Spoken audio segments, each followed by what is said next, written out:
Welcome back into another episode of the Daft on Draft podcast. I am your co-host Corey Kinnan, again alongside James Foster here. Today we are going to go over this Week 7 slate, and we'll talk about any rising players that come up for us as we get through these games here. James, we got a little bit of a better slate than we had last week, so we So I got was quite a bit just about to to say, kind of talk yeah, about here. Yeah, pretty nice yeah, slate. some exciting matchups there. They seem a little bit more evenly spaced. The spacing of college football games, they're not sending their best when it comes to the schedule designers. I'll say that. No, they're overlapping some big time games. It's really frustrating. But we had some Conference USA and American football today, and yeah, we had some decent Group of 6 games going on tonight as we record this podcast. But moving on to Friday, the day this episode will be released, Washington Rutgers, and Got to shout out Ian Strong though for Rutgers. yeah, Have you watched him? okay. No, I haven't. Not yet. Okay, he's definitely worth watching. I think like top 60 for sure. Okay. Really big but fluid route runner. Great hands. He's been really productive this year. I think he had a quieter game last week, but his tape against Iowa was phenomenal. 6'3", 211. Yeah. Yeah. Nice. Where are you at with Athlan Kaliak-Manis? So I've noticed him, like, I watched Ian Strong, and yeah, he throws some dimes for sure, but I haven't sat down and like evaluated him specifically. I'm watching Ian Strong's routes basically. So I don't have too much of a like strong take as far as a draft grade or anything, but yeah, he can play. Yeah. Okay. Love it. For Washington, Denzel Boston is always, again, people like Drew Azzopardi, the right tackle there. I was pretty underwhelmed watching Drew Azzopardi, but like the NFL always needs depth, so he's going to get drafted for sure. Moving on, Ohio State, Illinois, big noon kickoff on Fox on Saturday. Without Xavier Scott, though, this Illinois defense has been a little rough here. Again, head-to-heads there. We've got Caden Curry's draft stock's been like on the rise, but I mean, he's probably going from like PFA to a day 3 pick. I would say the tools just aren't outrageous. The length isn't outrageous, but he'll go against Kenyatta Jackson. Him and Kenyatta Jackson will go against J.C. Davis there for Illinois, who also needs to have a pretty good game here, but another day 3 player that we're talking about there. That Ohio State defense tape was awesome last week. I thought Caleb Downs had a great game.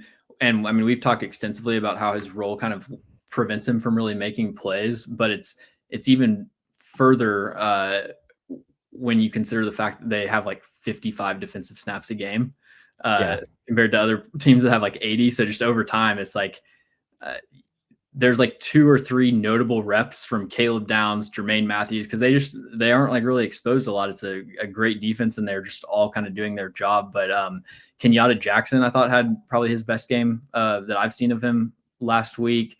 And Caden McDonald was solid as well. Also, the guy I really wanted to shout out, Davison Igbinosun, who I've always thought just clearly has never been taught the rule book as far as like pass interference. Yeah.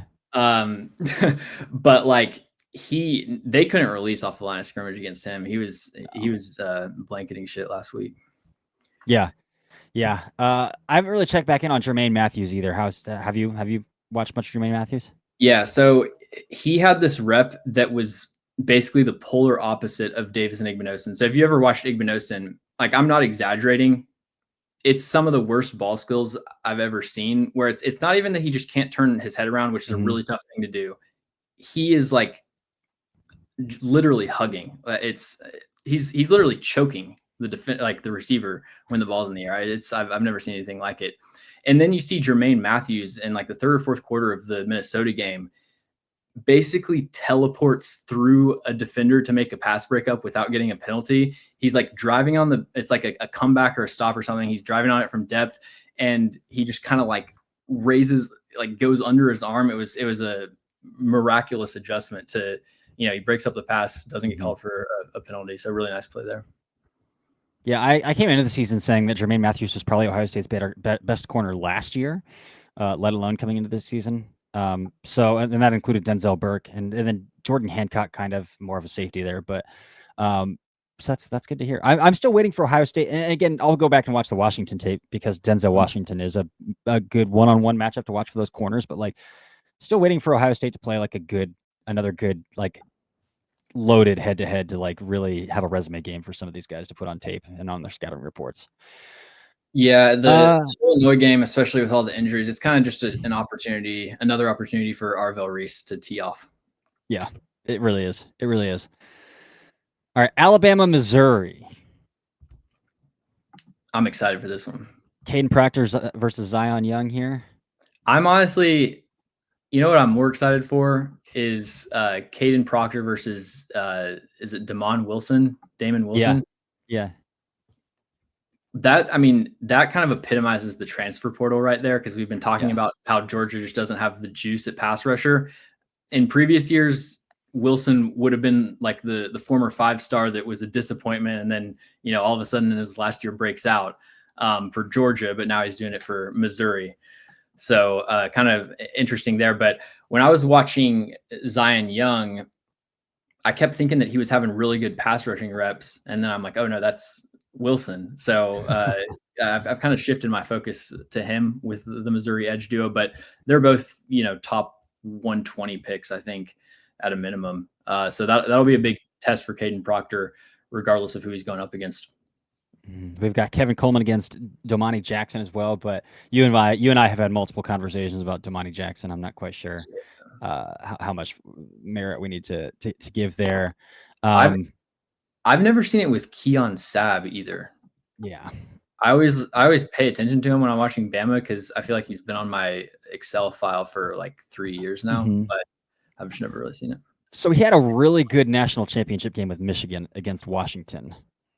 And he was on my radar. Then I was like, I'm going to watch this guy come into the season. And then he transferred to Bama, and I just haven't seen much since that national championship game when he was with Michigan. So I definitely agree there. Isaiah Horton, Jeremy Bernard, Ty Simpson. That's kind of the trio again in this game to keep an eye on. In terms of Bama players, man, I really like Isaiah Horton and Jeremy Bernard both. I really do. Jeremy Bernard is just so reliable. It's very Emeka Egbuka coded. Not that they're the same players, but just kind of what you're getting when you draft them. It's a very high floor. Yeah, for sure. For sure. Pitt, Florida State. I don't have much to talk about that game there. I thought Rasheem Biles had a great game the other week, but he's pretty small, I think. He's very small. Yeah. Columbus kid, though, so that's cool. He's from Columbus. Oh, nice. And I mean, Kyle Lewis, the other linebacker, I think I really like him. Okay. So we got a couple linebackers there for Pitt. Deuce Robinson. Yeah. To watch out for Florida State. But again, the transfer from Houston, Jerry Wilson, has been bad. I know, which is disappointing because I liked his Houston tape. Yeah. I mean, he had the game of his life against Baylor last year, which a lot of that was just Sawyer Robinson throwing them lollipops. But all right, I'm gonna skip around a little bit here because there's not a whole lot going on with some of these Big 12 matchups, like Oklahoma State, Houston. Okay. We got Oklahoma, Texas, right? We do. We also have Indiana, Oregon, which is listed at the same time. So we have those games at the same slate.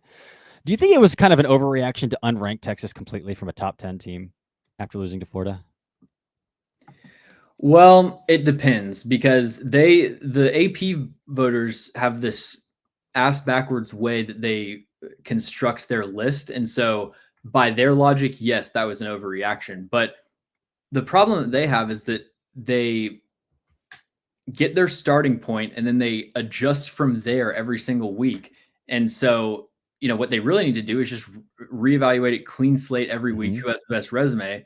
And like Texas and Penn State wouldn't have even been that highly ranked to begin with if it was based off of resume anyway. So, that's my take. Definitely a huge overcorrection to unranked Penn State based off of that game too, but even more of an overreaction. Yeah. Texas, man, Texas is looking a little rough up front.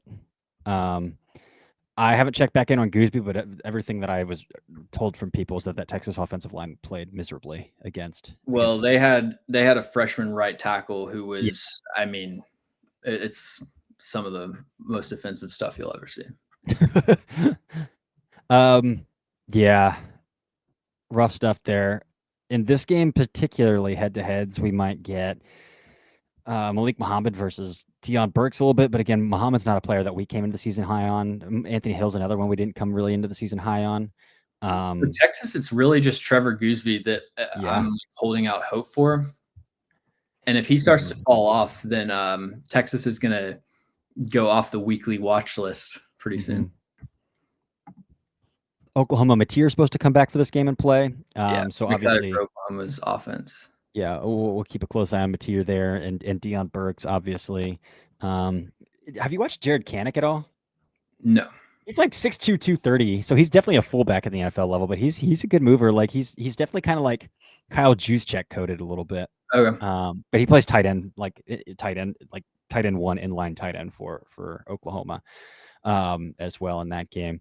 I am going to be excited to watch kind of the Eli Bowen and some of those other defensive backs for Oklahoma against the speed of these Texas receivers. Again, the Texas receivers have been even Ryan Wingo has been pretty bad, man. But like, I want to see them challenge vertically these Oklahoma defensive backs, and we'll go from there. I think the headliner of the weekend is Indiana, Oregon, and that obviously comes down to Fernando Mendoza and Dante Moore, who we've talked a ton about. Currently, my top two quarterbacks in the class, pretty neck and neck. I'd still lean Mendoza right now, but pretty neck and neck there as well.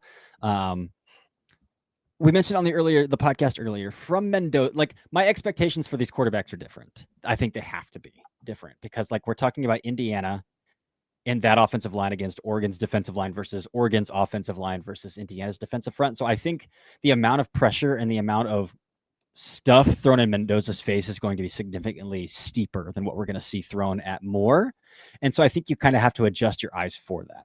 But what we want to see from Mendoza is more of the same, honestly. Like going back to his Cal tape, we've talked about this a lot as well. Even going back to the Iowa tape, like Mendoza's a quarterback who isn't afraid to sit in and take a shot and still throw the football, like throw the ball on a rope in crunch time. And we've seen it on his tape time and time again. So like, and we've talked about as well. If you want to be the number one overall pick, then elevate your team when your team is the underdog in this game. So, and Oregon's a 7.5 point favorite, so it's not even projected to be that tight of a football game between Oregon and Indiana here. So, like, that's the kind of stuff for Mendoza's like elevate your team, man. Like, I understand on paper you're looking at a pretty big disadvantage, but like, can you still elevate your team? From Dante Moore, kind of more the same. Like how, like I just want to see him be the elite processor, the elite bus driver is the wrong word because bus drivers makes him sound like more of a game manager, but that Penn State game, he really did elevate that team. But that elite, like have that elite comfort level that he's had, even in like Beaver Stadium, fourth quarter whiteout, that calmness, that stillness. Yeah, that's kind of what I'm looking for. Engine man. of the offense. Yeah, he's his nails. He's flat out. Both these quarterbacks are flat out nails. So should be a fun game there. But again, kind of level setting those expectations. Omar Cooper Jr., Elijah Surratt again for Indiana. Oregon's got a talented secondary, so that'll be a good matchup for them. I've got both of their teams pulled up here. Let's see, 1, 2, 3, 4, 5. 1, 2, 3, 4, 5. So in my top 10 players in this game, I've got 3 Indiana players and 7 Oregon players. Mm-hmm. So yeah, I think I honestly, I don't really like bet on sports, but I would probably take Oregon -7 because Indiana has a park bench at right tackle and like an unplayable at right guard, and so you're going to see this game on Mateo Uyungale's draft cut up and Amari Washington's draft cut up. Mm-hmm. So. And even I think Pat Coogan and Carter Smith are like fine, but like they're both like day 3 players. Like they're both day 3 players still, and those are the 2 best offensive linemen. But like I'm fine with day 3. I'm fine. Day 3 players are great in college. Yeah, like, exactly. That'll be fine for Mendoza, but yeah. So maybe some Pat Coogan versus Amari Washington, but that's still a matchup that Washington should handily have the advantage in. I would say that. What do you think about Washington? Everybody seems to be in love with them. I watched the Penn State game and I thought like, yeah, he's pretty stout, but like I didn't see a ton of upside on like those third down situations.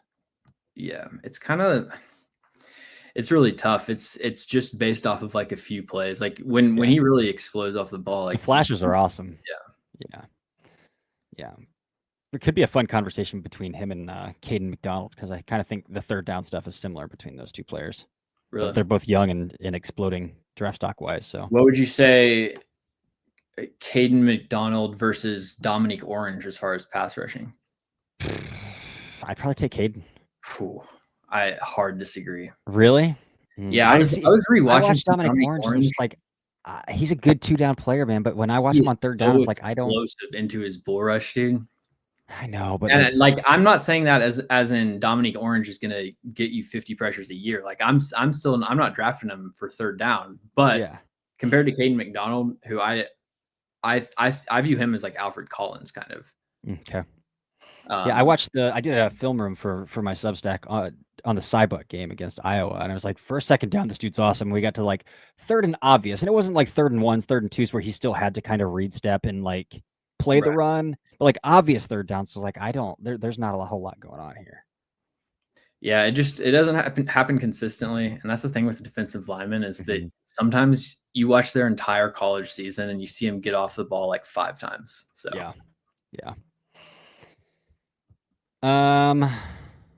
Let's move on to. Honestly, I don't think we need to talk about like Iowa State, Colorado. So the next like head-to-head that I see that's popping out to me would be Northwestern, Penn State, and that's because Anto Saka versus Drew Shelton. Yeah, would be a head-to-head that I'd be really, really interested in that game there. I've not really been impressed by Drew Shelton this year. Me neither. I watched the guard today. I do really like him, but I think the rest of the offensive linemen, who I only watched Drew Shelton over the summer, but I wasn't really too impressed with the O-line as a whole outside of the guard, the left guard, right? Yeah. Yep. Ioana. Yep. Yeah. I like him a lot too. Again, I picked him in our fantasy draft yesterday, so as my offensive lineman to go with there. So how does that work? How do you have stats for that? What are you talking about? How do you have an offensive lineman in fantasy? No, I'm talking about our fantasy draft we did on the podcast yesterday. Oh, okay. I'm sorry. Yeah. Our draft we did on the pod. All right. I mean, some of these Big 12 matchups, like I'm scratching my head about trying to like Kansas State, TCU. Like, okay, who am I going to? Josh Hoover, obviously. This is fun on the podcast here. I was told today that Josh Hoover is probably 60-40 leaning declaring. Really? Yeah. So right now, I think I would have Hoover at 5, QB 5. And in a class like this, man, like I really like this quarterback class. Could this be? So this would be another draft maybe for another week once we get a little deeper in the season. But like, obviously, we're not going to see 6 quarterbacks like we saw in 2024. Could we see 5 quarterbacks go in the first round this year? Ty Simpson, Dante Moore, Lenore Mendoza, Mateer. I feel like the things working against that would be Sellers going back to school. I would have Hoover or Mateer as well.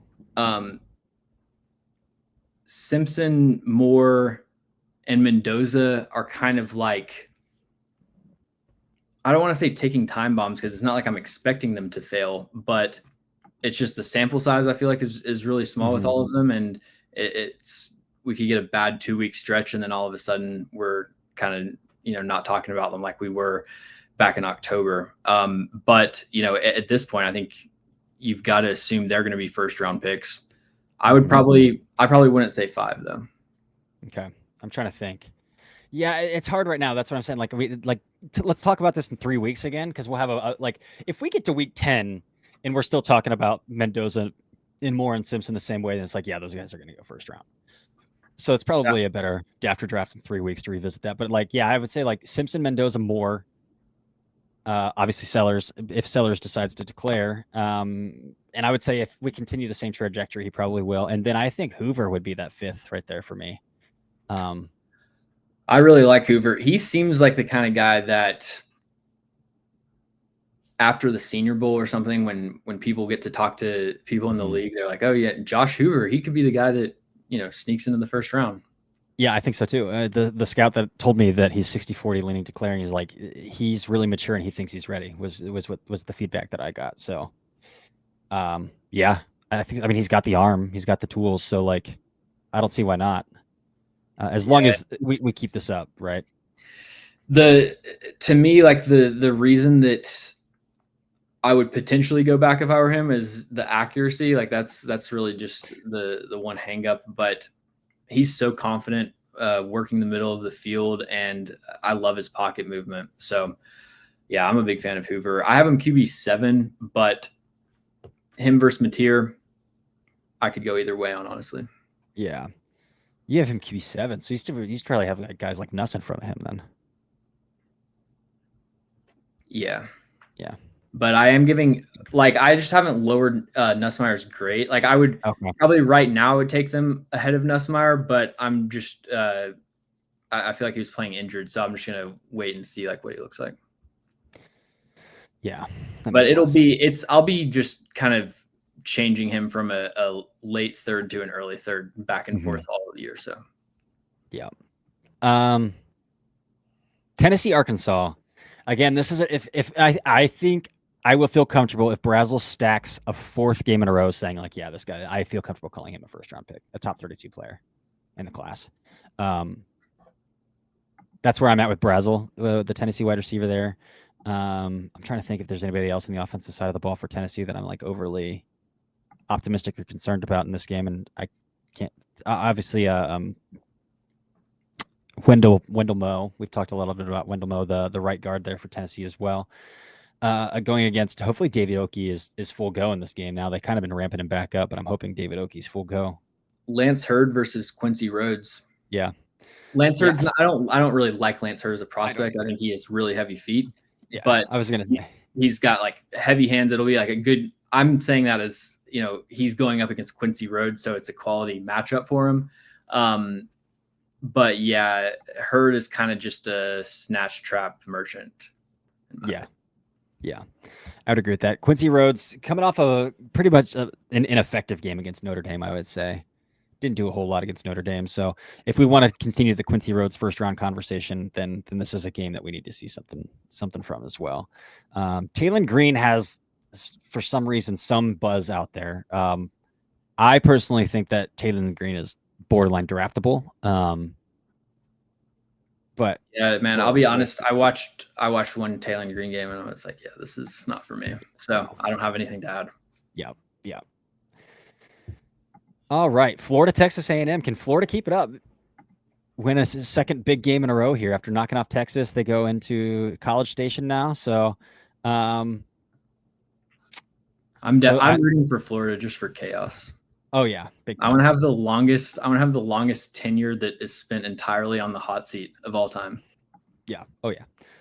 I will say this on paper feels like a matchup that Cassius Howell should be able to take advantage of, because I do think Austin Barber plays very high and is pretty stiff. So Cassius Howell's ability to bend and take tight corners, I think, is going to work against Barber in this game. So like that's a head-to-head that I think that Howell should have a pretty steep advantage in, but we'll see how that plays out on the actual field. Again, I really like the Florida guard Najee Harris. I really like Najee Harris. So he's got like Albert Regis and some of those defensive linemen for Texas A&M in this game as well. Casey Concepcion, a wide receiver for A&M, is on the track on that trajectory to be a top 50 player. I would say maybe even a top 32 player in this class. He's 30 right now. He's had a really strong year. Really strong year. Anything else in this game you want to bring up? I think that Casey Concepcion might be the most explosive receiver out of his breaks in college football. Like just the amount of separation that he creates with the first two steps out of his break, I think rivals anyone. And he's one of these players where his feet are so quick that he can afford to kind of run TikTok routes that a lot of people can't get away with, because he can just kind of give you a couple extra stutter steps and it doesn't really slow him down because he's so quick. So just a impossible player to cover. Yeah. He's a lot of fun. All right. Again, there's not really much to talk about with Texas Tech and Kansas. Georgia. Doesn't Kansas have a right tackle that you like? Enrique Cruz Jr. Like in glimpses, I like him, but like the long stretch stuff is a little rougher than the flashes. I got like a little over eager there because I really loved Bryce Cable dude last year, and everybody's like, "Why do you like this guy?" I was like, "This guy's gonna be an NFL guard. Like he's gonna get drafted." He didn't get a combine invite or anything like that, and then got drafted in the 5th round. So I felt really vindicated on that, and I think I got a little over anxious or over eager about those Kansas offensive linemen. But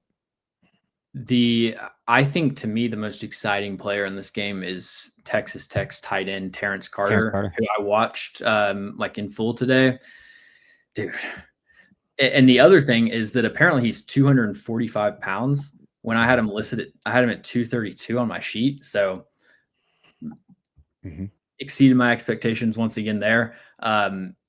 He is, I haven't seen a faster tight end, I don't think. No. Yeah. And I mean, and this class particularly. And like for that size, like he's built like one of those. Amari Niblack, the Texas tight end, is literally the fastest tight end I've ever seen. He runs like 23 miles an hour. It's amazing. It's absurd. But yeah, dude, Terrence Carter is, I mean, he just tears up open grass. He's got incredible ball skills. The oil money is really cooking for them this year. I enjoy watching Texas Tech.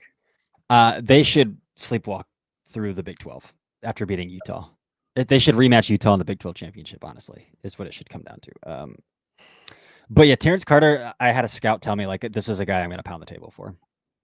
And I asked, like, well, how early do you think you would take him? And he said 3rd round. So like, there's some love out there for Terrence Carter for sure. Yeah, I gave him an early 3rd. He just feels like one of those, like, Jonnu Smith regens, like one of those brands of tight ends. Georgia Auburn. We talked about this in the pod yesterday, man, but or a couple days ago, but the talent pool at Georgia this year is rough. Playing for Missouri. Rough. Yeah. Yeah, playing for Missouri. Same with Auburn, man, because I mean Xavier Chaplin was the one who came in with the hype there at Auburn, and Eric Singleton too. And I've been a little disappointed in both. Extremely disappointed in Chaplin, which we didn't come into the season super high on him as high as others did, but yeah. So I was sort of equally out on Eric Singleton. He just he doesn't have really any nuance as a route runner, so it's a pure deep threat, and he is really fast. But yeah, he's kind of capped at like an early 4th until he can show something to set up breaks. Yep. Feels similarly there. So like for once, we're gonna get into a Georgia Auburn game, and we're like, there's not much going on. Did you see that apparently Xavier Chaplin has hearing problems, which is why I saw that. For one, as a head coach, why would you ever say that out loud? Yeah, I don't know. Bizarre. Yeah, I saw that. That's crazy. That would explain some things, I guess. But yeah. Yeah. Doesn't explain his pad level or his stiffness, but Michigan USC. The Mekhi Lemon show's back after a bye week here. This is the RB2 showdown. It is the RB2 showdown. Justice Haynes versus Wayman Jordan here. Yeah. Because again, Dane Brugler dropped his top 3 at every position today, kind of a reset, and he had Justice Haynes as his running back too. We've talked a lot about Wayman Jordan on this podcast. Obviously, Jonah Coleman's in that conversation too. But man, this running back class is shaping up to be top heavy in terms of there's one and then a drop off. But yeah, we'll see both those running backs in this game. The Mekhi Lemon show as well. Again, I don't love Jair Hill, the Michigan corner, at all. So this should be a favorable matchup for those USC receivers in that regard.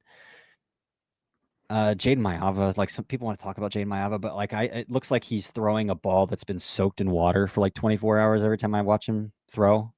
I don't know if you feel the same way. Yeah. But it just feels like the ball feels really heavy to him when it comes out of his hand. Yeah. The one player in this, I don't know, man. At some point, like one of these receivers has to not just have an insane game every single week. Like it feels like Chris Brazzell, Casey Concepcion, Chris Bell, Mekhi Lemon are all like the first 4 names that I write down for helmet stickers every week. And then it's like, I can't do that. So is somebody going to be able to slow down Mekhi Lemon is the main thing that I'm looking for. Also like some stuff that Anthony Lucas, the edge rusher, has shown this year. Mm-hmm. Really good frame, 6'5", 279 pounds, good length. But he was beaten up on Michigan State's offensive tackles who are boo-boo. Yeah. Yeah. Again, Michigan, I mean, Austin Sprague maybe next year, but like there are like Michigan's unit's solid as a whole, but again, there's not a lot of draftable, like notable names along that offensive line right now. So we'll see what Anthony Lucas can do there for sure. South Carolina, LSU. Sellers, Nussmeier here. I'm excited about that. I feel like people have written Sellers off prematurely. And I don't get it. Like the Kentucky game was his roughest game of the season. I'll get that. But like up to that point, like the Missouri game is exceptional. Even though they lost that game, like that, the tape is very good. Wasn't the Kentucky game where he had like 14 attempts though? Yeah, but like he was spray shooting everything. Yeah, I remember that. But like, I feel like as a whole, it's been kind of it's been an improvement. It's like a B year, you know, like pretty solid, like really good. And he's 20, and you can see the incremental progress. That's what you want to see from a quarterback you're thinking about drafting really high.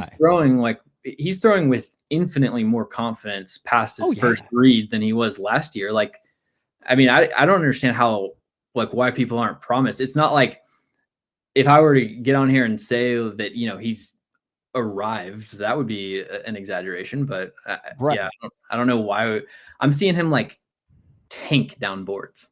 Yeah, I don't know what people are watching. No, and it might be because he missed most of the Vanderbilt game with concussion, and it might just be QB wins related as well because South Carolina is losing a lot of football games. But like, I don't get it either, because even the Vanderbilt game, he had 7 pass attempts and 1 was an interception on a defensive tackle that dropped that replaced in coverage, which is like, okay, I can understand the process there of missing that. Like, I can understand that we can work on that. Before he went out with that concussion, I thought like this is the best, the cleanest operation Sellers has ran outside of that pick. So like, yeah, I don't get why he's tanking down boards either. Doesn't make a ton of sense to me. Again, I'm not a huge Jalen Kilgore fan, but like he's going to be tested with a ton of speed in this game from those LSU wide receivers of Aaron Anderson, Varion Brown, Savion Thomas, Chris Hilton. They can all freaking fly. So we'll see how that holds up. I really like Savion Thomas, man. I know he's not getting targets, but they're giving him like manufactured handoffs out of the backfield and stuff like that too. And he's the return specialist, and he scored a few touchdowns through the air this year for him too. But like, he's not going to get feathered with targets because they have so much wide receiver talent that nobody is, but he's a name that like I really like. Watching this LSU wide receiver room will give you ADHD. Yeah. It's so hard to keep track of. But yeah, he had a rep that like really caught my eye. Just you can see his burst down the sideline. But yeah, they get like 5 real opportunities a game, it feels like. Which is a good problem to have, I guess, if you're LSU, but they haven't been able to convert that into an effective offense. Yeah, we might have mentioned on the podcast last week, but Aaron Anderson is going to be everybody's favorite Senior Bowl wide receiver, and because he's going to cut everybody up in one-on-ones. But yeah, to me, I mean, LSU is way more interesting on the defensive side of the ball. AJ Halsey, Mansour Delane, those are my 2 highest graded players for LSU. Yeah, yeah. I'm not a Halsey fan. I did watch Halsey. He made my 7-up 2 weeks ago as in that game. I'm not a huge Whit Weeks fan though. Like, so like second level, fine. But like to me, he gives me like extreme cat chasing a laser pointer vibes, where he's just like vibing, just running wherever he sees action. But yeah, I do like Halsey. I like Halsey quite a bit. Obviously Mansour Delane. Somebody told me that I tweeted that Jordan Tyson was wide receiver 1, but somebody told me that Nick Harbor is on the way. So keep an eye out for him. Apparently that's going to happen. He's not going to declare. I would have a hard time thinking that he's. Do you think he should move to defensive end? He doesn't want. So this is what I heard, is that he actively took teams off of his board who wanted him to play defense. He would only play wide receiver. Makes sense. Yeah. He runs like I don't even mean this as a backhanded compliment, but he runs the best clear outs that I've ever seen. Yeah, Like he does. he is really when good you're at that. that big and you run a freaking 4.3 flat, And he yeah, hustles. He hustles yeah, on it. He loves the game. So yeah, I'll give him that. yeah. He just for how big he is, he doesn't play through contact at all.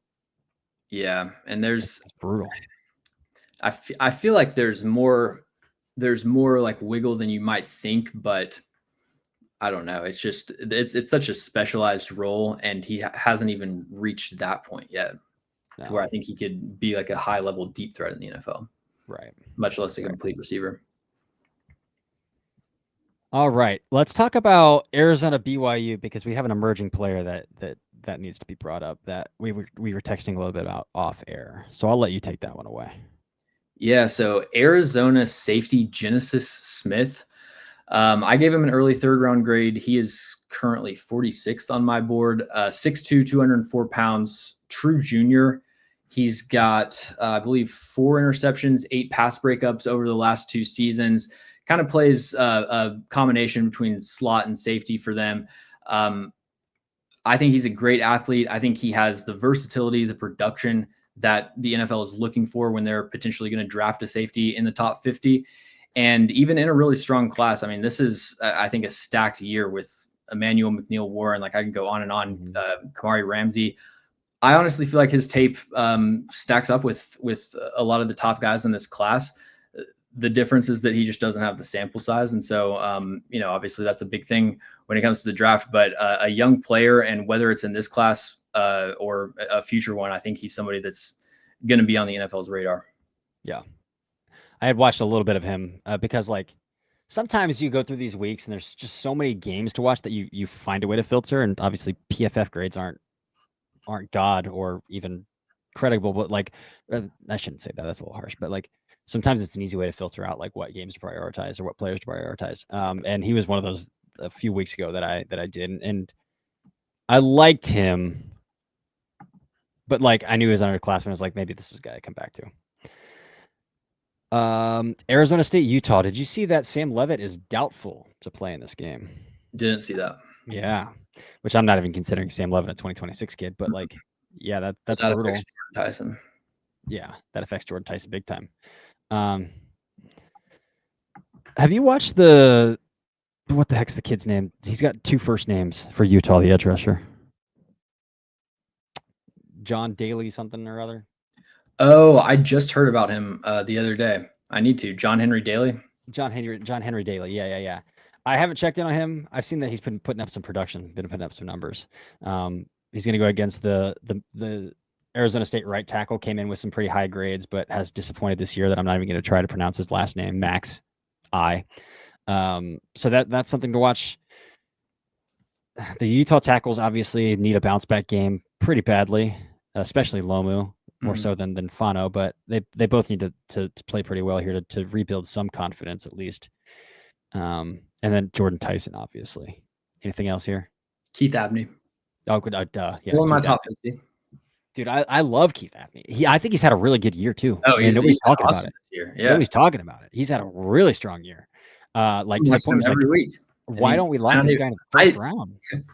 Yeah. I think I'm still in the Keith Abney fan club. Yeah, for sure. All right. And that's at the 10-15 game on Saturday. So outside of that, we got San Diego State. We could talk about Chris Johnson a little bit, but then San Diego State, Nevada, and then Utah State, Hawaii. So I don't. And that Utah State Hawaii game is a midnight kickoff Eastern time. So I will not be watching that game. Yeah, scrolling through to see if there are any games we didn't hit on. I skipped over some of like the underwhelming ACC and Big 12. Like I didn't hit on Stanford, SMU, or UCF, Cincinnati, things like that. But yeah, I guess the depth of this week is probably not that good because I'm thinking about Toledo, Bowling Green for Emmanuel McNeil Warren. Yeah, in the 11 a.m. window. So as always, we've got Jake Golday playing at 11. That's true. Jake Golday rack up another 6 stops. I do get what you're saying, where it's like I think he's a way better linear athlete than lateral. Yeah, I mean, I get what you're saying, where it's like the Cincinnati linebackers, where they play they just set the edge, Yeah. He's very much like a Darian Beavers regen to me. And it's helmet scouting a little bit there, but like everybody fell in love with Darian Beavers, and I watched Darian Beavers. And Golday's not the same in this regard, because Golday does play overhang like in the slot, and he will stack up a little bit more than Beavers did. But like people fell in love with Beavers just like being a battering ram from the A gap or just setting a strong edge as a Sam. And I'm like, but like this will get him on the field maybe 15 times a game at the NFL level, and then he didn't even make it to the NFL level. But like, yeah, they've got NFL players that can do that and are also elite pass rushers. Yeah, so they don't really need to. Right. So I get a little bit of those vibes, but again, he does do a little bit more in coverage, a little bit more like flexed out. I'm way higher on Golday than Beavers, by the way, but I'm just saying, like, there is a little bit of uncertainty there, and he's new to playing off-ball linebacker, so it's kind of an adjustment. But I think, to me, that's part of why I like him, is because he's so new to the position. I feel like he already sees the game relatively quickly. Yeah, I agree. I can get on board with that. All right, man. I think that's all I got. That's all I got. The one thing I do have, I have to check out this North Dakota State quarterback. I haven't watched him. He has a 17.1% big time throw rate. Like, even just for fun, I have to watch this. But I've seen a little bit about him on the timeline, but yeah. Is he out of eligibility? I'm not sure. Cole Payton. Let's see.